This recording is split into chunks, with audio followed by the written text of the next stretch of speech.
baay'ee galatooma maqaan kiyya Muhammad Ahmed Adam jedhama. Killeen takka daqiiqaa shanii yoo baate shan baay'isuu shanii. Guddaa galatoomi ni yaadachiisuu keeti. Biyyatti artiist Mastaawota Yesuus Qananiin jedhama. Asitti immoo Qananiidhaan waamama.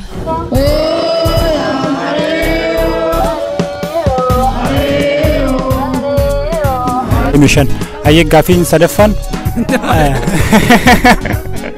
waan hin taane irreechi tokko meeqa? Duwwaa irreechi tokko 0 ta'ee jira.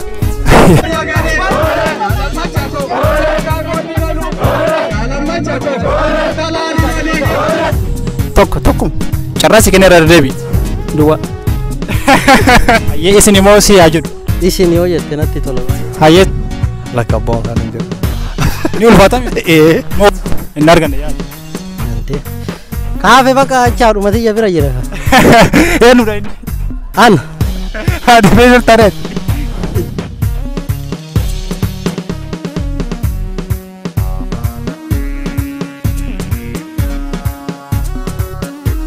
Reyaati ta'e.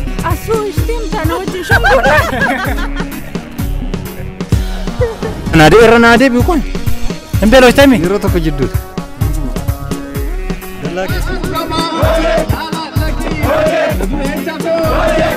Jedha maaliidhaaf Oktoobara 2016 kana uffattee guyyaa irraa Irreechaa sababeeffatteetiin dhufte malee shayyoo qabaatte tokko kaaba yoo ta'e tokko kibba yoo ta'e tokko bayaa yoo ta'e tokko dhiha yoo ta'e tokko chafe maal ta'a? Tokko walakka. Irreechi siif maalidha? Ani gaafa jalqabaan dhufe amma Irreecha gaafa darbe dhufuu hin dandeenye hojiidhaaf karaarraan ture anaaf waan guddaadha.